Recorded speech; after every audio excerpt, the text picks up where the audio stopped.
दिसंबर 2020 में चाइना द्वारा चांद पर भेजे गए मून मिशन का टोटल बजट था 1800 करोड़। इससे 7 साल पहले 2013 में नासा द्वारा छोड़े गए एलआरओ मून मिशन का टोटल बजट था 3450 करोड़। लेकिन 14 जुलाई 2023 को भारत द्वारा चांद पर भेजे गए मून मिशन चंद्रयान 3 का टोटल बजट है 615 करोड़, जो कि और मून मिशंस के टोटल बजट की तुलना में बहुत कम है। आखिर इसरो ने इतना पैसा कैसे बचाया और चांद पर उतरने से पहले चंद्रयान 3 पृथ्वी के चारों ओर अंडाकार या एलिप्टिकल ऑर्बिट्स में क्यों घूमा? आइए जानते हैं आज के वीडियो में। नमस्कार, मेरा नाम पवन कुमार पंत है। मेरे साथ हैं मेरे साथी उत्कर्ष पटेल और स्वागत है आपका यूट्यूब चैनल पर। चंद्रयान 3 की स्पेस जर्नी समझने से पहले आइए ये समझते हैं कि स्पेसक्राफ्ट अर्थ के चारों ओर ऑर्बिट कैसे करते हैं। इसे समझने के लिए मैं सबसे पहले आपको एक खेल के बारे में बताना चाहता हूँ जिसका नाम है हैमर थ्रो, जो आपने भी देखा होगा। इस खेल में खिलाड़ी एक भारी मेटेलिक बॉल को एक रस्सी की मदद से गति देता है और गोलाकार घुमाता है। जैसे ही बॉल गोलाकार घूमने लगती है तो उस पर बाहर की ओर एक फोर्स लगने लगता है जिसे सेंट्रीफ्यूगल फोर्स भी कहते हैं। इसका पता तब चलता है जब खिलाड़ी रस्सी छोड़ता है। रस्सी छोड़ते ही बॉल सेंट्रीफ्यूगल फोर्स की दिशा में बाहर जाने लगती है। जितनी तेजी से बॉल को गोलाकार घुमाया जाएगा उतना ज्यादा बॉल पर बाहर की ओर सेंट्रीफ्यूगल फोर्स लगेगा और बॉल उतनी तेजी से बाहर की ओर जाने लगेगी। लेकिन खिलाड़ी कुछ समय तक बॉल की गोलाकार गति को बनाए रखता है जिससे कि बॉल की गति को लगातार बढ़ाया जा सके और बॉल को ज्यादा दूरी तक फेंका जा सके। लेकिन खिलाड़ी इस गोलाकार गति को कैसे बनाए रखता है? इसका उत्तर रस्सी में छिपा है। खिलाड़ी रस्सी को अपनी ओर खींच रहा होता है। ये आंतरिक खिंचाव या तनाव ही बाहर की ओर लगने वाले सेंट्रीफ्यूगल फोर्स को बैलेंस करता है और बॉल गोलाकार घूमती रहती है। और रस्सी छोड़ते ही ये आंतरिक तनाव खत्म हो जाता है और बॉल बाहर की ओर चले जाती है। इस आंतरिक तनाव को सेंट्रीपिटल फोर्स भी कहा जाता है। स्पेसक्राफ्ट के पृथ्वी के चारों ओर चक्कर लगाने में इस सेंट्रीपिटल फोर्स का बहुत बड़ा योगदान है। अब एक दूसरा एग्जाम्पल लेते हैं। मान लीजिए आप पृथ्वी के सरफेस पर बनी एक बहुत ऊंची बिल्डिंग की छत पर खड़े हुए हैं और वहां से हॉरिजॉन्टल दिशा में आप एक टेनिस बॉल को फेंकते हैं। इस सिचुएशन में टेनिस बॉल पर दो फोर्सेस लग रहे हैं। पहला फोर्स जो कि हॉरिजॉन्टल दिशा में है और जो आपने उसे दिया हुआ है। दूसरा फोर्स वर्टिकल दिशा में नीचे की ओर है जो पृथ्वी उस पर लगा रही है और जिसको हम ग्रेविटेशनल फोर्स भी बोलते हैं। आपके द्वारा दिए गए फोर्स के कारण टेनिस बॉल कुछ देर तक सीधी दिशा में जाएगी, लेकिन फिर पृथ्वी के ग्रेविटेशनल पुल के कारण वह नीचे आ जाएगी। अब मान लीजिए आप एक दूसरी टेनिस बॉल को ज्यादा फोर्स से हॉरिजॉन्टल दिशा में फेंकते हैं, तो इस बार टेनिस बॉल कुछ ज्यादा देर तक सीधी दिशा में जाएगी, लेकिन फिर से वह पृथ्वी के ग्रेविटेशनल पुल के कारण नीचे आ जाएगी। अब एक तीसरी टेनिस बॉल को और भी ज्यादा फोर्स से हॉरिजॉन्टल दिशा में फेंकिए। बॉल इस बार ज्यादा दूरी तय करेगी, लेकिन फिर से पृथ्वी पर वापस आ जाएगी। जैसे जैसे आप फोर्स बढ़ाते जाएंगे वैसे वैसे ही बॉल और भी ज्यादा दूरी तय करेगी, लेकिन पृथ्वी पर वापस आ ही जाएगी।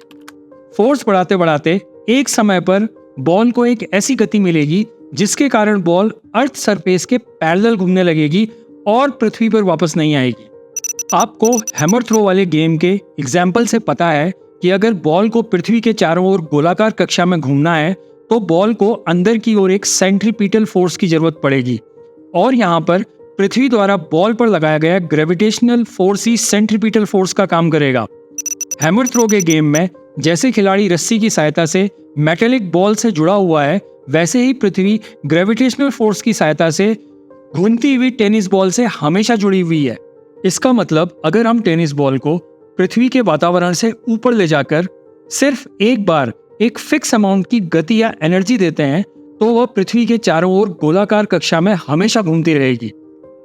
ये बड़ा इंटरेस्टिंग है कि टेनिस बॉल को पृथ्वी के चारों ओर गोलाकार घुमाने के लिए हमें एनर्जी सिर्फ एक बार देनी है और ये एनर्जी कभी भी खत्म नहीं हो रही है। ऐसा क्यों हो रहा है? आइए इसको समझते हैं। जब हम एक पंखे को अपने हाथ से घुमाते हैं तो पंखे को एक रोटेशनल एनर्जी मिलती है और पंखा घूमने लगता है। लेकिन यह पंखा वातावरण में घूम रहा है जहां चारों ओर एयर के मॉलिक्यूल्स हैं। ये एयर के मॉलिक्यूल्स उस पंखे से टकराते हैं जिसके कारण फ्रिक्शन फोर्स क्रिएट होता है और जिस कारण पंखा धीरे धीरे अपनी रोटेशनल एनर्जी को लूज करता रहता है और एक समय आने के बाद वह रुक जाता है। लेकिन टेनिस बॉल पृथ्वी के वातावरण के बाहर घूम रही है जहां पर कुछ भी नहीं है, कोई एयर मॉलिक्यूल्स नहीं है, इसलिए कोई फ्रिक्शनल फोर्स नहीं है, जिस कारण टेनिस बॉल को दी हुई एनर्जी कभी भी खत्म नहीं होती है और वो हमेशा पृथ्वी के चारों ओर घूमती रहती है। इसी तरह एक स्पेसक्राफ्ट को एक रॉकेट द्वारा पृथ्वी के वातावरण से बाहर ले जाया जाता है तथा एक निश्चित जगह पर पहुंचने के बाद उसको एक निश्चित एनर्जी दे दी जाती है, जिस कारण स्पेसक्राफ्ट लगातार पृथ्वी के चारों ओर हमेशा के लिए घूमने लगता है। इसका मतलब यह भी है कि स्पेसक्राफ्ट जब पृथ्वी के चारों ओर घूमने लगता है तो उसको घुमाने में एनर्जी सिर्फ एक बार देनी पड़ती है। इसके बाद यह स्पेसक्राफ्ट बिना कोई फ्यूल खर्च किए हमेशा पृथ्वी के चारों ओर घूमता रहता है। और अगर स्पेसक्राफ्ट को पृथ्वी से ऊपर ले जाकर थोड़ी और ज्यादा एनर्जी दे दी जाए तो उसका ऑर्बिट और लंबा हो जाएगा और वो पृथ्वी के चारों ओर अंडाकार या एलिप्टिकल ऑर्बिट्स में घूमने लगेगा। आइए अब बात करते हैं मून मिशन की। अगर किसी स्पेसक्राफ्ट जैसे कि चंद्रयान को पृथ्वी से चंद्रमा की ओर जाना है तो सबसे सिंपल और शॉर्टकट रास्ता यह है कि आप सीधे पृथ्वी से चंद्रमा की ओर चले जाएं, जैसा कि चाइना और अमेरिका के स्पेसक्राफ्ट ने किया था। जब भी कोई स्पेसक्राफ्ट पृथ्वी से अंतरिक्ष में जाने लगता है तो उस पर पृथ्वी पीछे की ओर एक गुरुत्वाकर्षण बल लगाती है। पृथ्वी का गुरुत्वाकर्षण खिंचाव कभी भी जीरो नहीं होता है, लेकिन जैसे जैसे पृथ्वी से दूरी बढ़ती है इसकी ताकत कम होती जाती है, जिसका अर्थ यह है कि कोई स्पेसक्राफ्ट पृथ्वी से जितना दूर होगा गुरुत्वाकर्षण बल उतना ही कमजोर होगा। लेकिन पृथ्वी के चारों ओर एक ऐसा जोन होता है जहां तक पृथ्वी का गुरुत्वाकर्षण बल बहुत ज्यादा होता है। पीछे की ओर खींचने वाले पृथ्वी के गुरुत्वाकर्षण बल से बचने के लिए स्पेसक्राफ्ट को बहुत तेजी से आगे की ओर बढ़ना पड़ता है, जिससे कि वह कुछ समय के बाद एक ऐसे जोन में पहुंच जाए जहां पर पृथ्वी का गुरुत्वाकर्षण बल बहुत कमजोर हो जाए। तेजी से आगे जाने के लिए एक बहुत ही पावरफुल रॉकेट की जरूरत पड़ती है और बहुत ज्यादा मात्रा में फ्यूल की जरूरत भी पड़ती है। इस सब के लिए बहुत सारे पैसे खर्च करने पड़ते हैं। चाइना और यूएसए ने अपने मून मिशंस में पावरफुल रॉकेट्स का यूज किया और बहुत सारा फ्यूल खर्च किया, जिससे उनका स्पेसक्राफ्ट बहुत तेजी से आगे बढ़ा और उसने पीछे खींचने वाले पृथ्वी के गुरुत्वाकर्षण फोर्स का प्रतिरोध कर लिया और उनका स्पेसक्राफ्ट 4 से 5 दिनों में ही चंद्रमा पर पहुंच गया। लेकिन इस काम को करने में उन्हें बहुत सारा पैसा खर्च करना पड़ा। भारत में इसरो बहुत ज्यादा पावरफुल रॉकेट का यूज नहीं करना चाहता था और वह ज्यादा फ्यूल भी खर्च नहीं करना चाहता था, जिससे कि बहुत सारा पैसा बचाया जा सके। लेकिन इसरो के पास मेन चैलेंज यह था कि चंद्रयान की गति को बिना पावरफुल रॉकेट के कैसे बढ़ाया जाए, जिससे कि चंद्रयान पृथ्वी के गुरुत्वाकर्षण बल का प्रतिरोध कर सके। यहाँ पर इसरो के वैज्ञानिकों ने ग्रेविटेशनल स्लिंगशॉट नामक टेक्निक का यूज किया, जो कि हैमर थ्रो गेम की तरह है। इसरो सबसे पहले चंद्रयान को पृथ्वी के ऊपर ले गया और उसे एक निश्चित स्पीड देकर अंडाकार कक्षा में डाल दिया। जिस तरह हैमर थ्रो के गेम में खिलाड़ी बॉल को घुमाकर उसकी स्पीड बढ़ाता है, वैसे ही इसरो चंद्रयान को घुमाकर उसकी स्पीड बढ़ाने लगा। मैंने आपको पहले ही बताया था कि घुमाने में कोई फ्यूल खर्च नहीं हो रहा है, क्योंकि चंद्रयान पृथ्वी के गुरुत्वाकर्षण बल के कारण घूम रहा है। इसका मतलब यह है कि घुमाने में पैसा खर्च नहीं करना पड़ रहा है। एक और ध्यान देने वाली बात यह है कि अगर खिलाड़ी बिना खुद घूमे बॉल को घुमाए तो बॉल की स्पीड बहुत ज्यादा नहीं बढ़ेगी, लेकिन जब खिलाड़ी खुद घूमने लगता है तो बॉल की स्पीड बहुत तेज होने लगती है। चंद्रयान को घुमाने में पृथ्वी भी हैमर थ्रो के खिलाड़ी की तरह काम कर रही है। आपको पता है कि वह खुद भी अपनी एक्सिस पर घूम रही है और उसकी स्पीड 460 मीटर पर सेकंड है, जो कि बहुत ज्यादा है। इस कारण चंद्रयान की गति लगातार बढ़ रही है और पृथ्वी के इस हैमर थ्रो के गेम में चंद्रयान मेटेलिक बॉल है और पृथ्वी का गुरुत्वाकर्षण बल रस्सी की तरह काम कर रहा है।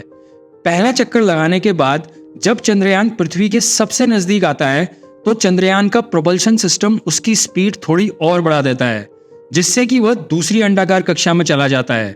पृथ्वी खुद घूमते हुए उसे पूरा एक चक्कर फिर घुमाती है और उसकी स्पीड और भी ज्यादा बढ़ जाती है। फिर जब चंद्रयान पृथ्वी के सबसे नजदीक आता है तो उसका प्रोपल्शन सिस्टम उसकी स्पीड थोड़ी और बढ़ा देता है, जिससे कि वह तीसरी कक्षा में चला जाता है और फिर पृथ्वी खुद घूमते हुए उसे पूरा एक चक्कर फिर घुमाती है और उसकी स्पीड और भी ज्यादा बढ़ जाती है। इस तरह चंद्रयान को अलग अलग अंडाकार कक्षाओं में तब तक घुमाया जाता है जब तक कि उसकी स्पीड इतनी ना हो जाए कि वह पृथ्वी के गुरुत्वाकर्षण बल का प्रतिरोध कर सके। और फिर एक निश्चित जगह पर पहुंचने के बाद चंद्रयान अपने प्रोपल्शन सिस्टम की मदद से आगे की ओर फोर्स लगाता है और पृथ्वी के गुरुत्वाकर्षण क्षेत्र से बाहर निकल जाता है। इसके बाद फिर वह सीधे चंद्रमा की ओर जाने लगता है। हालांकि इस प्रोसेस में करीब करीब 40 दिनों का समय लगता है, लेकिन बहुत सारा पैसा बच जाता है। चंद्रमा के पास जाते ही चंद्रमा का गुरुत्वाकर्षण बल चंद्रयान को पकड़ लेता है और वह फिर चंद्रमा के चक्कर काटने लगता है। अब चंद्रयान की स्पीड को धीरे धीरे कम किया जाता है, जिससे कि वह कुछ समय के बाद चंद्रमा पर उतर सके। तो कैसा लगा आपको पृथ्वी का हैमर थ्रो गेम और इसरो के वैज्ञानिकों की समझदारी, जिसने भारत का बहुत सारा पैसा बचा लिया? मुझे कमेंट करके बताइए। अगर आपको मेरा वीडियो अच्छा लगा है तो इसे शेयर करिए और मेरे चैनल को सब्सक्राइब करिए। नमस्कार।